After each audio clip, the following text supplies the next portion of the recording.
ఎందరో మహానుభావుల ప్రాణత్యాగాల ఫలితంగా సంపాదించుకున్నది మన విశాఖ స్టీల్ ప్లాంట్. మరి ఈరోజు విశాఖ స్టీల్ ప్లాంట్ని కేంద్ర ప్రభుత్వం ప్రైవేటీకరణ చేసే దిశగా అడుగులు వేస్తోంది. మరి దీనికి వ్యతిరేకంగా ఎన్నో ప్రజా సంఘాలు, ప్రజలు స్వచ్ఛందంగా దాదాపుగా 280 రోజుల నుంచి ఉద్యమాన్నైతే నడిపిస్తున్నారు. మరి దీనిలో విద్యార్థి సంఘాలు కూడా పాలు పంచుకుంటున్నాయి. మరి దీని గురించి ఎక్కువగా మాట్లాడడానికి, దీని గురించి విపులంగా మాట్లాడడానికి మన ముందున్నారు పీడీఎస్ఓ రాష్ట్ర జనరల్ సెక్రటరీ సురేష్ గారు. మరి వారిని అడిగి అసలు విశాఖలో జరుగుతున్న వివిధ పరిణామాల గురించి తెలుసుకుందాం. హాయ్ సార్, ఎలా ఉన్నారు? సార్, ముందుగా పీడీఎస్ఓ అనేది దేని గురించి శ్రమిస్తుంది? ప్రణాళిక ఏ విధంగా ఉంటుంది? పీడీఎస్ఓ ప్రణాళిక అనేది పీడీఎస్ఓ అనేది full form progressive democratic student organisation. ఇది ప్రధానంగా ఈ దేశంలో ఉండే విద్యార్థులందరికీ కూడా ఉచితంగా ప్రభుత్వం విద్య అందించాలని, చదువుకున్న ప్రతి ఒక్కరికి ఉద్యోగం కల్పించాలని, దేశంలో ప్రతి పౌరుడికి వైద్యం అందించాలనే ఒక లక్ష్యంతో ఇది పనిచేస్తుంది. అలాగే ఈ దేశంలో ఉన్న విద్యా విధానం మార్కులు, ర్యాంకులు బట్టి ఒక విద్యా విధానం మెజార్టీగా సాగుతుంది. ఈ విద్యా విధానం స్థానంలో దేశానికి అవసరమయ్యే, దేశానికి ఎంతమంది ఇంజనీర్లు అవసరమో, ఎంతమంది డాక్టర్లు అవసరమో ఒక సైంటిఫిక్ ఎడ్యుకేషన్ సిస్టమ్ కావాలనే ఒక డిమాండ్తో ఈ విద్యా సంఘం పనిచేస్తుంది. ఓకే సార్, ఇప్పుడు ఈ పీడీఎస్ఓ అయితే అవ్వచ్చు, లేదంటే మిగిలిన ప్రజా సంఘాలు అవ్వచ్చు, ఒకే ఒక్క అంశం మీద పోరాటం సాగిస్తున్నాయి. అదే మన విశాఖ స్టీల్ ప్లాంట్. విశాఖ ఉక్కు ఆంధ్రుల హక్కు అంటూ మన పెద్దవారు కూడా ఎంతో శ్రమించి సంపాదించుకున్నది. మరి దీని గురించి మీరు ఏ విధమైన ప్రణాళికలతో ముందుకు సాగుతున్నారు? ఇది విశాఖ ఉక్కు ఆంధ్రుల హక్కు అనేది నినాదం ఎలా వచ్చిందంటే, మనకి స్వతంత్రం వచ్చిన తర్వాత మనం ఒక ఉమ్మడి రాష్ట్రంగా ఉన్న ఉమ్మడి మద్రాసు రాష్ట్రం నుంచి విడిపోయిన ఆంధ్రప్రదేశ్లో కూడా అప్పుడు ఆంధ్రప్రదేశ్ వెనకబడి చాలా నష్టపోయి ఉంది. ఆ సమయంలో మన రాష్ట్రానికి ఏదైనా ఒక సరైన పరిశ్రమ కావాలని మన రాష్ట్రంలో ఉండే మేధావులు, ఆ రోజున్న రాజకీయ నాయకులు పెద్ద ఎత్తున కృషి చేస్తున్నారు, ఆలోచిస్తున్నారు. అప్పటికే 4వ పంచవర్ష ప్రణాళికలో మనకి రూర్కెలా, అలాగే అసన్సోల్, అలాగే బిలాయ్లో ఉక్కు పరిశ్రమలు ఉన్నాయి దేశంలో.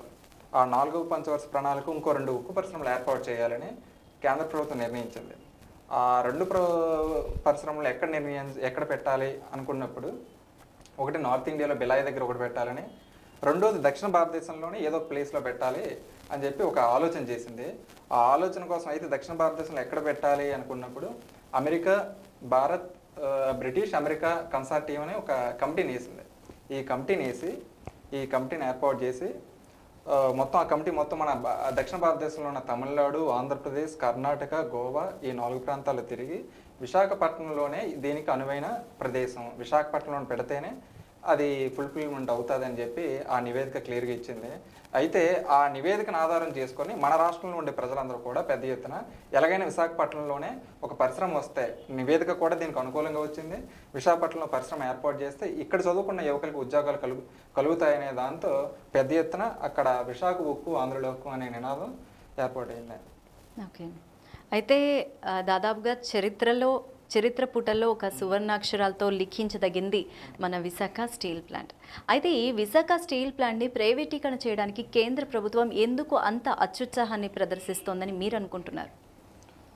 అంటే దీనికి కారణం ఒకటి, మనకి 1991లో ఎల్పిజి లిబరలైజేషన్, ప్రైవేటైజేషన్, గ్లోబలైజేషన్ అనే ఒక విధానాలు మన దేశంలోకి వచ్చాయి. 90s మనకి విశాఖ స్టీల్ ప్లాంట్ అనేది ప్రొడక్షన్ ప్రారంభమైంది. దీనికి ముందు ఒక చరిత్ర ఉంది. 90లో మనకి ప్రొడక్షన్ ప్రారంభమైంది. ఈ ప్రొడక్షన్ ప్రారంభమైన మరుసటి సంవత్సరమే ప్రధానమంత్రిగా ఉన్న పివి నరసింహారావు గారు మన దేశంలో కొన్ని ప్రభుత్వ రంగ పరిశ్రమల్లో పెట్టుబడుల్ని ఉపసంహరించుకోవాలని ఒక పాలసీని తీసుకొచ్చారు. దానికి కంటిన్యూషన్గా మనకి వాజ్పేయి గారు కూడా దీనికోసం ప్రభుత్వ రంగ పరిశ్రమలన్నింటినీ కూడా పెట్టుబడులు ఉపసంహరించే ఒక శాఖనే ప్రత్యేకంగా ఏర్పాటు చేశారు. ఆయన ఏర్పాటు చేసి ఒక 50,000 కోట్ల వరకు గవర్నమెంట్ పరిశ్రమల నుంచి పెట్టుబడులు బ్యాక్ తీసుకున్నారు. దీనికి కంటిన్యూషన్లో మనకి మన్మోహన్ సింగ్ గారు కూడా అదే చేశారు. ప్రత్యేకంగా మనకి ఇప్పుడు ఈరోజు ఏదైతే చర్చనీయాంశం అవుతుందో దీనికి మన విశాఖపట్నాన్ని స్టీల్ ప్లాంట్ ప్రైవేటీకరించడానికి ఏదైతే చేయడానికి ప్రధాన కారణం మోడీ గారు తన మొదటి విడత పాలనలో 2 లక్షల కోట్లు విలువైన పెట్టుబడులన్నీ కూడా గవర్నమెంట్ ఇండస్ట్రీస్ నుంచి బ్యాక్ తీసుకున్నారు. రెండోసారి పాలనలో 1,70,000 కోట్ల రూపాయల విలువైన పెట్టుబడులను ఉపసంహరణ తీసుకున్నారు. అందులో భాగంగా మన స్టీల్ ప్లాంట్ని కూడా వెనక్కి తీసుకోవాలని, దీన్ని ప్రైవేటీకరించాలని ఆయన దీన్ని ఒక నిర్ణయం తీసుకోవడం జరిగింది. ఇది ఒక ముఖ్య ఉద్దేశం వాళ్ళకి. ఇది స్టీల్ ప్లాంటే కాదు, దేశంలో ఉన్న ప్రభుత్వ ఇండస్ట్రీస్ అన్నిటికీ కూడా ఇది వర్తిస్తుంది. ఓకే, అంటే దీని తర్వాత ఇంకా మిగతావన్నీ కూడా ఆ దిశగా 1,70,000 కోట్లలో బ్యాంకులు ఉన్నాయి, ఎల్ఐసి సంస్థలు ఉన్నాయి, రైల్వే రంగం ఉంది, కోల్ ఇండస్ట్రీ ఉన్నాయి, అందులో భాగంగా స్టీల్ ప్లాంట్ కూడా. ఓకే, అంటే ఇప్పుడు మనకి ఇటు ప్రత్యేక హోదాలో కొంత లాస్ అయ్యాము. అంటే ఏదైతే ఎన్నికల్లో మేనిఫెస్టోలో మెయిన్ పాయింట్గా తీసుకొని రాజకీయ నాయకులు కానీ రాజకీయ పార్టీలు కానీ అధికారాన్ని చేపట్టాయో అది మెయిన్గా రైల్వే గురించి, ప్రత్యేక రైల్వే జోన్ గురించి. మరి ఆ రైల్వే జోన్ కూడా మనం లాస్ అయ్యాం. ఇప్పుడు విశాఖ స్టీల్ ప్లాంట్, ఈ విశాఖ స్టీల్ ప్లాంట్ గురించి ధర్నాలు చేస్తున్నారు చాలామంది. దాదాపుగా 280 రోజులుగా నిరసన కార్యక్రమాలు కూడా చేపడుతున్నారు. మరి ఇది సక్సెస్ అవుతుందంటారా? రాష్ట్ర వ్యాప్తంగా బంద్లు కూడా చేపడుతున్నారు, భారత్ బంద్లు కూడా చేపడుతున్నారు. మరి ఇది సక్సెస్ అవుతుందని మీరు అనుకుంటున్నారా? తప్పకుండా ఇది విజయవంతం అవుతుందండి. ఎందుకంటే ప్రభుత్వం మిగతా భారతదేశంలో ఏర్పాటు చేసిన చాలా పరిశ్రమలన్నీ కూడా ప్రభుత్వం తన యొక్క ఇంట్రెస్ట్తో ఏర్పాటు చేశాయి. పలానా చోట ఇండస్ట్రీ పెడితే బాగుంటుంది, మరో చోట అని దేశంలో ఏర్పాటైన పరిశ్రమలన్నింటికి ప్రభుత్వమే తన ఇంట్రెస్ట్తో పెట్టింది. అయితే విశాఖ స్టీల్ ప్లాంట్ అనేది ప్రభుత్వం ఇంట్రెస్ట్తో పెట్టలేదు, ప్రజల ఇంట్రెస్ట్తో అది ఏర్పాటు చేసుకున్నారు. ఎందుకంటే మనకి 1960 దగ్గర నుంచి చూస్తున్న, మనం 1965లో మనకి నివేదిక వచ్చిన దగ్గర నుంచి కూడా చూస్తే ఇది ఒక పోరాటాలతోటే విశాఖ ఉక్కు ఆంధ్రుల యొక్క నినాదం రావడం, విశాఖ స్టీల్ ప్లాంట్ చుట్టూ పోరాటాల చరిత్ర ఉందండి. ఈ పోరాటాల చరిత్ర దాదాపు 32 మంది ప్రజలు ప్రాణత్యాగం చేశారు ఒక పరిశ్రమ కోసం, ఒక ఇండస్ట్రీ కోసం. అలాగే 60 పైగా గ్రామాల ప్రజలు దీనికోసం స్థలాలు ఇచ్చారు. 67 మంది ఎమ్మెల్యేలు దీనికోసం రాజీనామా చేశారు, 7 మంది ఎంపీలు దీనికోసం రాజీనామా చేశారు. దేశంలో ఏ ఒక్క పరిశ్రమకి ఇంత చరిత్ర లేదు. ప్రాణత్యాగాలు కానీ, అసెంబ్లీలో వాయిస్లు వినిపించడం కానీ, పార్లమెంట్లో వాయిస్ వినిపించడం కానీ, దేనికైనా కూడా. కాబట్టి ఇది ఆషామాషగా వచ్చిందనుకుంటే ఎవరు పెద్ద పట్టించుకోకపోయేది కాదు. దీనిలో ఇప్పటికీ దాని యొక్క ఫలితం 30,000 మంది పైగా డైరెక్ట్, ఇది కాంట్రాక్ట్ పర్మనెంట్ ఎంప్లాయీస్ దీని మీద బతుకుతున్నారు. డైరెక్ట్ ఇండైరెక్ట్గా 1,00,000 మంది పైగా బతుకుతున్నారు. కాబట్టి ఇది పోరాటాలు పురిటిగడ్డ. ఈ విశాఖ ఉక్కు స్టీల్ ప్లాంట్ కూడా పోరాటాలతోటి సాధించుకున్నారు. కాబట్టి దీన్ని అమ్మేయడం అనేది కానీ, ప్రైవేటీకరించడం అనేది అంత చిన్న విషయం కాదు. ఇక్కడ ప్రజలు ఉన్నారు, పోరాడుతున్నారు, విద్యార్థులు ఉన్నారు, కార్మికులు ఉన్నారు. వీళ్ళు పోరాటం ఉన్నంతకాలం దీన్ని ఎవరు ఏం చేసే తెలియదు. మరి మరోవైపు స్టీల్ ప్లాంట్లో అంటే జరుగుతున్న ప్రొడక్షన్ అనేది లాస్ దిశగా సాగుతోంది అంటున్నారు, అది నిజమేనంటారా? ఎందుకంటే ఇది సగం, ఇది అవాస్తవం అండి. ఇందులో సగం మాత్రమే నిజం ఉంది. ఎందుకంటే ఒకటి, నష్టాలు అని వస్తున్నాయని ఏదైతే చెప్తున్నారో ఆ నష్టాలకు ప్రధాన కారణం గవర్నమెంట్. ఎందుకు అని అంటే, ఒక టన్ను ముడి ఇనుముని కొనాలంటే, కోరు మన ఐరన్ కొనాలంటే జనరల్గా 1000 రూపాయలండి. ఇది అయితే మన ప్రభుత్వం ఒక టన్ను, అదే మన ప్రభుత్వం ఏం చేస్తుంది, మన స్టీల్ ప్లాంట్కి 8,000 రూపాయలకి అమ్ముతుంది. ఇదే టన్నుని మిగతా ఇండస్ట్రీస్కి, అంబానీ వాడికి, టాటా స్టీల్ కానీ, పోస్కో వాడికి కానీ 1000 రూపాయలకి అందిస్తుంది. అంటే ఒక టన్ను దగ్గర 7,000 రూపాయలు లాస్ అవుతుంది. ప్రతి నెల 3,429 కోట్ల రూపాయలు కేవలం ఈ ముడినుము కొనే దగ్గర లాస్ అవుతుంది. దీనికి ఎవరు కారణం? గవర్నమెంట్. వాళ్ళకి ఇదే టన్ను 1000 రూపాయలకి ఇస్తే మన స్టీల్ ప్లాంట్కి ఎందుకు 8,000 రూపాయలకు ఇవ్వాలి? దీనికి ఒక సొంత గనులు ఎందుకు కేటాయించకూడదు? ప్రైవేట్ స్టీల్ ప్లాంట్లకు కూడా సొంత గనులు ఇస్తుంది. ఒక గవర్నమెంట్ ఇండస్ట్రీ అయినందుకు దీనికి ఎందుకు కేటాయించట్లేదు? నెంబర్ 1. రెండోది, చైనా నుండి మనకి ఇనుముని, ఐరన్ని చాలా ఎటువంటి పన్నులు వేయకుండా, ఎటువంటి ట్యాక్స్లు వేయకుండా మన దేశంలో చాలా చౌకగా రిలీజ్ చేస్తున్నారు, అనుమతిస్తుంది. మన దేశంలో ఒక స్టీల్ తయారు చేస్తున్నప్పుడు ఈ స్టీల్ వ్యాపారం ఎలా చేయాలనేది ప్రభుత్వం ఆలోచించాలి. లేదా విదేశాల నుంచి చౌకగా వచ్చే దానిపైన సుంకాలు విధించాలి. అలా కంట్రోల్ చేయకుండా మన ప్రభుత్వం ఏం చేస్తుంది, చైనా నుంచి ఇనుముకి మన దేశంలోకి ఇంపోర్ట్ చేసుకోవడానికి అవకాశాలు ఇస్తుంది. దానిపై ఏమాత్రం పన్నులు వేయట్లేదు. కాబట్టి దీనివల్ల ఏమవుతుందంటే, దీని కాస్ట్ ఎక్కువ ఉంటుంది, దాని కాస్ట్ తక్కువ ఉంటుంది, అనివార్యంగా దాని వైపు వెళ్ళే అవకాశాలు ఉంటాయి. రెండోది. మూడోది, దీన్ని సొంత గనులు కేటాయించుకోవడం అనేది ప్రధాన సమస్య అండి. దీనికి ఇది నష్టాలు అని ఏదైతే చెప్తున్నారో ఆ నష్టాలకి ప్రధాన కారణం గవర్నమెంట్. రెండోది, 2003 నుండి 2015 వరకు మధ్యకాలంలో అత్యధిక ప్రొడక్షన్తో మన స్టీల్ ప్లాంట్ నడిచిందని, నష్టాల్లో అయితే లేదు. గవర్నమెంట్ దీనికి ఏర్పాటు చేసినప్పుడు 4,896 కోట్ల రూపాయలు పెట్టుబడి పెట్టింది. ఈ స్టీల్ ప్లాంట్ ఇండస్ట్రీ ఏర్పాటు అయినప్పుడు మన ప్రభుత్వం పెట్టిన ఖర్చు అది. మనం ఇన్నేళ్ల కాలంలో పన్నుల రూపంలో డివిడెండ్ల రూపంలో 40,000 కోట్ల రూపాయలు మనం సెంట్రల్ గవర్నమెంట్కి ఇచ్చాం. గవర్నమెంట్ మనకి ఇచ్చింది 5,000 కోట్లు అయితే మనం సెంట్రల్ గవర్నమెంట్కి ఇచ్చింది 40,000 కోట్ల పైన.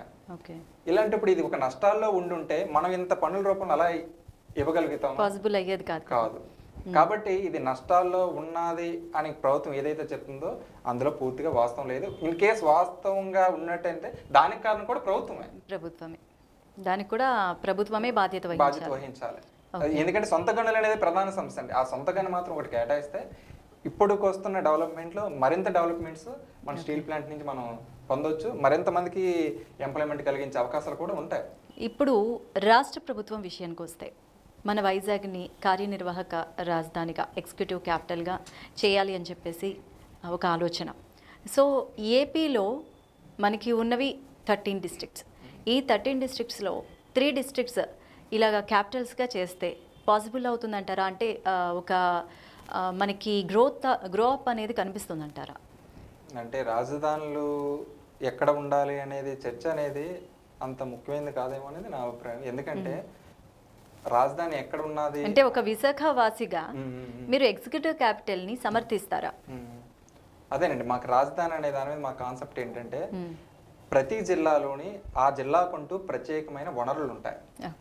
మనకి ఎక్కడ ఒక దాన్ని నువ్వు డెవలప్ చేసినా మరో ప్రాంతంలో మరో జిల్లాలో మళ్ళీ డ్రాబ్యాక్ ఏర్పడుతుంది. ఆ ప్రజలు వెంటనే దీని పట్ల మాకు రాజధాని కావాలి, లేదంటే మా ప్రాంతం వెనకబడిపోయి ఉందనే ఒక వాయిస్ని రావడానికి ఒక స్కోప్ ఉంటుంది. మేము చెప్పేది ఏంటంటే ప్రతి జిల్లాలను కూడా ఆ జిల్లాకంటూ కొన్ని వనరులు ఉంటాయి. అక్కడ కూడా ఇన్వెస్ట్మెంట్ చేయడానికి తగ్గ పరిస్థితులు ఉంటాయి.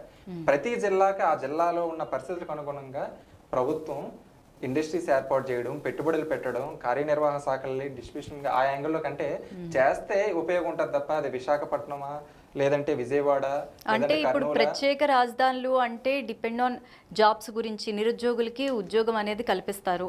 అంటే అక్కడ డెవలప్మెంట్ అనేది జరిగితే మనకి పెట్టుబడులు వస్తాయి అన్న ఆలోచన అనేది ఉంటుంది. అంటే ఉమ్మడి ఆంధ్రప్రదేశ్గా ఉన్నప్పుడు తెలంగాణలో హైదరాబాద్ వెళ్ళిపోయిన తర్వాత విద్యార్థులు చాలా మంది లాస్ అయ్యారు.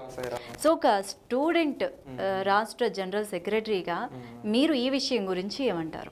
అదేనండి, మేము గవర్నమెంట్ ఇప్పుడు జరిగేది ఏంటంటే ఈ కొత్త రాష్ట్రం వచ్చినాక కానీ మరొకటి కానీ ఏ ఒక్క గవర్నమెంట్ ఇండస్ట్రీ ఏర్పాటు చేయలేదు. అది ఏ రాజధాని ఎక్కడ రాజధాని ఉన్నా గతంలో చంద్రబాబు నాయుడు ఉన్న సమయంలో కూడా జరగలేదు. ఈ రోజు వైసీపీ వచ్చినాక కూడా ఒక్క గవర్నమెంట్ ఇండస్ట్రీ ఏర్పాటు జరగలేదు. నువ్వు ఏది చేయకుండా ఎన్ని రాజధానులు ప్రకటించినా ఉన్న ఆస్తుల్ని ఉన్న గవర్నమెంట్ యొక్క కార్యాలయాలని ఇన్స్టిట్యూషన్స్ ని అమ్మేస్తున్నారు, తాకట్టు పెడుతున్నారు. అది ఎక్కడ రాజధాని అనేది ఇప్పుడు సమస్య కాదు. ఎక్కడ సమస్య ఎదురవుతుంది అంటే మీరు అన్నట్టు విద్యార్థులకి సరైన ఉపాధి చూపించడంలో నువ్వు ఎక్కడ ఫెయిల్ అయ్యావా సక్సెస్ అయ్యావా అనేది చూస్తారు. మరి ఈ రోజు చూస్తే ఎక్కడ ఎంతమందికి ఉపాధి కల్పించారు? మన జాబ్ క్యాలెండర్ ప్రకటించారు, అందులో 10,000 నోటిఫికేషన్స్ ఇచ్చారు. అందరూ మనకి మెజార్టీకి చూస్తే ఏవీ లేవు. 2 ఏళ్ల నుంచి ప్రతి సంవత్సరం జాబ్ క్యాలెండర్ ప్రకటిస్తామని చెప్పి రాష్ట్ర ప్రభుత్వం చెప్పింది. ప్రతి సంవత్సరం జాబ్ తర్వాత కరోనా ఇవన్నీ ఫస్ట్ వేవ్ సెకండ్ వేవ్ ఓదరగొట్టే కదా. ఓదరగొట్టినానండి. అది ఒకటే రీజన్ కాదు. చెయ్యాలని అనుకుంటే పాలసీస్ అనుకుంటే ఇప్పుడు ఒక రాజు తెలుసుకుంటే దెబ్బలు కొరవన్నట్టు నిజమే, సంక్షేమ పథకాలు అయితే ఆగలేదు కదా, ఆగలేదు. చేయాల్సిందని కూడా చేయొచ్చండి ప్రభుత్వం, దాని తగ్గ ఏర్పాట్లైనా చేయొచ్చు. కానీ మన రాష్ట్రంలో అది జరగలేదు. జాబ్ క్యాలెండర్ పెద్ద ఉదాహరణ అండి. ఇది ఉపాధి కల్పించే ప్రభుత్వం, కల్పించని ప్రభుత్వం అనేది ఉదాహరణ. ఎందుకంటే ఆ క్యాలెండర్ వచ్చినాక ఎంతమంది యువకులు బయటకు వచ్చారు? 2 ఏళ్ల నుంచి ఆశలు పెట్టుకొని ఉన్నారు. గత ప్రభుత్వం సరిగ్గా పాలించలేదు, సరైన ఉపాధి కల్పించలేదనే నమ్మకంతో ఈయనకి అధికారంలో ఇచ్చారు. అధికారం ఇచ్చిన వ్యక్తి కూడా ఈ 2 ఏళ్ళు ఏ రకమైన మార్పు తీసుకురావలేదు. పైగా ఆ 10,000 నోటిఫికేషన్ ఏ ఒక్కరికి సరిపోయేది కాదు. దీంతో విద్యార్థులు యువకులను రోడ్డు మీదకి వస్తే వీళ్ళు అరెస్టులు చేశారు, నిర్బంధించారు, కేసులు పెట్టారు. మీరు ఇలాంటప్పుడు ఇది ఏ విధంగా మనం విద్యార్థులు యువకులు ప్రశ్నించకుండా ఉండగలుగుతారు? అదే విద్యార్థులకు కావాల్సింది రాజధాని ఎక్కడ మరొకటి అనేది సమస్య కాదండి. వాళ్ళకి ఉపాధి చూపించాలి. ఆ ఉపాధి చూపించడానికి నీ దగ్గర ఏ పాలసీ ఉందో చెప్పండి అని మేము అడుగుతాం. ఓకేనండి, మరి ఇప్పుడు ఎయిడెడ్ పాఠశాలల్ని అయితే ప్రభుత్వంలో కానీ లేదంటే ప్రైవేట్గా కంటిన్యూ అవ్వమని ఒక నిర్ణయం అయితే తీసుకోవడం వల్ల చాలా చోట్ల ధర్నాలు కూడా జరుగుతున్నాయి. చాలామంది తల్లిదండ్రులే స్వచ్ఛందంగా ముందుకొచ్చి విద్యార్థులతో రోడ్లెక్కిన పరిస్థితి. దీని గురించి మీరేమంటారు? ఏంటంటే దీనికి గత ఆగస్టు 7న రాష్ట్ర ప్రభుత్వం ఒక జీవో నెంబర్ 42, 52 అనే 2 జీవోలు తీసుకొచ్చిందండి.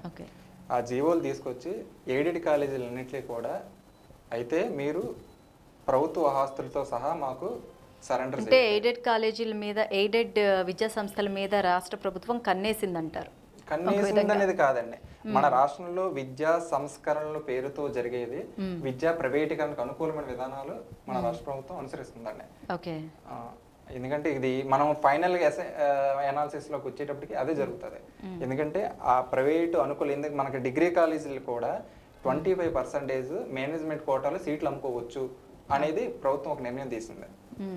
ఒక గవర్నమెంట్ కాలేజీల్లో నువ్వు మళ్ళీ 25% సీట్లు అమ్ముకునే పాలసీ ఏంటి, ఎప్పుడు లేనిది, అదొక నిర్ణయం. అదంటే దీన్ని ప్రైవేట్కి అనుకూలంగా మలుస్తున్నారు. ఈ ఎయిడెడ్ది కూడా అంతేనండి. ఈ ఎయిడెడ్ది కూడా అప్పుడు 42-52 జీవోల్లో నాన్ టీచింగ్ స్టాఫ్ని బదిలీలు ఆపేయడం, వాళ్ళు సరెండర్ చేసుకోవడం, గ్రాంట్స్ గవర్నమెంట్ నుంచి ఇవ్వాల్సిన గ్రాంట్స్ ఏవైతే ఉన్నాయో ఆ నిధులు ఆపేయడం అనేది ఆ జీవోల్లో ఉంది. దానికి అనుగుణంగా ఒక నిర్ణయం తీసుకున్నారు. ఆ నిర్ణయానికి వ్యతిరేకంగా కొంతమంది హైకోర్టులో దీని మీద కేసులు వేస్తే ఆ కేసు నడుస్తుంది. ఆ కేసు నడుస్తున్న క్రమంలోనే మరలా సెప్టెంబర్లో ప్రభుత్వం హడావిడిగా స్టాఫ్ అక్కడ ఆయా జిల్లాల్లో ఎయిడెడ్ కళాశాలలో పనిచేస్తున్న స్టాఫ్ స్థానికంగా ఉండే ఆర్జేడీలకి సరెండర్ అయిపోవాలని అర్ధరాత్రి జీవో తీసుకొచ్చారు. ఇది సెప్టెంబర్ నెలలో జరిగింది. చేసిన తర్వాత హైకోర్టులో మళ్ళీ కేసు, ఇది హైకోర్టు వాళ్ళ మీద, గవర్నమెంట్ మీద కూడా కోపపడింది.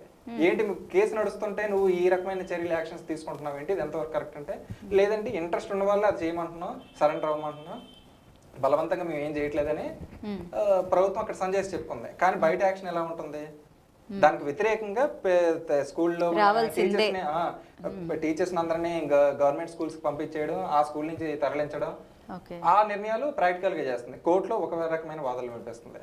ఇందులో భాగంగా ఒక నిర్ణయాలు చేస్తున్నారు.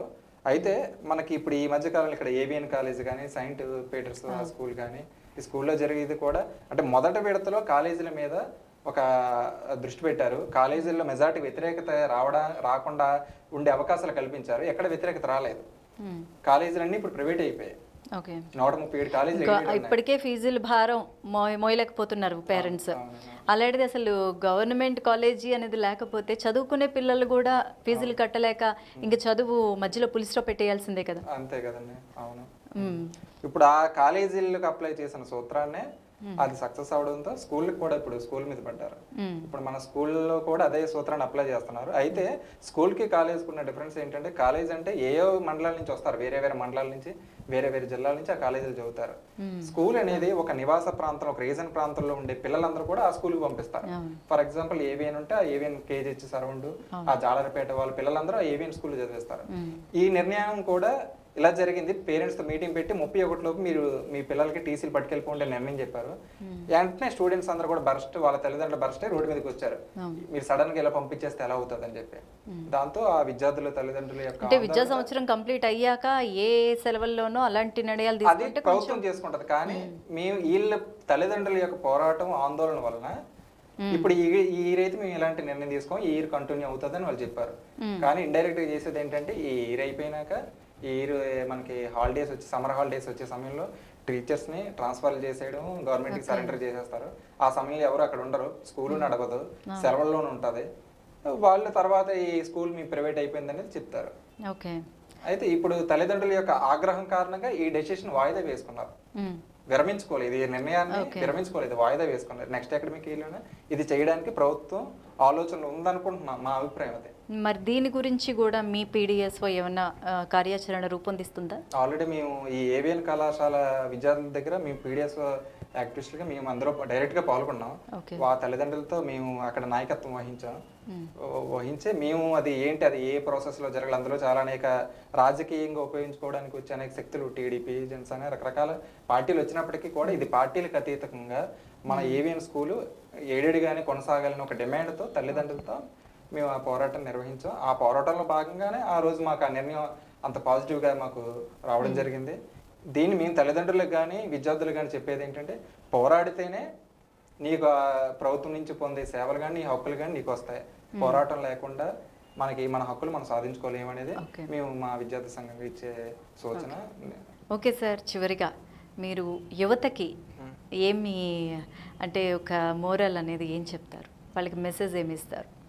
మెసేజ్ అంటూ సందేశాలు నేను సందేశం ఇచ్చేది ఏమి ఉండదు, కానీ స్టూడెంట్ కానీ యువత కానీ ఎవరైనా తమ యొక్క సమస్యల కోసం, లేదంటే విద్యార్థులకి విద్యా సమస్య కానీ, యువతకి ఉపాధి సమస్య ఏమంటే తమ హక్కుల కోసం, న్యాయమైన తమ హక్కుల కోసం పోరాడకుండా ఏవి కూడా మనం సాధించుకోలేము. పోరాడితే పోయేదేమీ లేదు, బానిస సంఖ్యలు తప్ప అన్నట్టు మనం పోరాటం చేస్తేనే మన హక్కులు మనం సాధించుకోగలుగుతాం. దానికి అనుకూలంగా విద్యార్థులు, యువజనులు సంసిద్ధులే ఒక నూతన సమాజం కోసం, సమాజంలో మార్పు కోసం కృషి చేయాలని మేము కోరుకుంటున్నాం. Okay sir. సురేష్ గారు, మీరు మా స్టూడియోకి వచ్చి చాలా వాల్యుబుల్ విషయాల్ని మాతో షేర్ చేసుకున్నారు. సో మీ ఉద్యమాలు కూడా నిరవధికంగా ముందుకు సాగుతూ అన్నీ మీరు అంటే ఏవైతే విద్యార్థుల తల్లిదండ్రుల బాధలు అవ్వచ్చు, లేదంటే స్టూడెంట్స్ ప్రాబ్లమ్స్ అవ్వచ్చు, లేదంటే మన స్టీల్ ప్లాంట్ ఉద్యమం అవ్వచ్చు, దానికి సపోర్ట్ ఇచ్చి మీరు సక్సెస్ అవ్వాలని, మీరు దీనిలో భాగం అవ్వాలని, సక్సెస్లో ఒక భాగం అవ్వాలని మేము మనస్ఫూర్తిగా కోరుకుంటున్నాం sir. Thank you very much. Oh my god, for more updates, please subscribe Telugu News TV.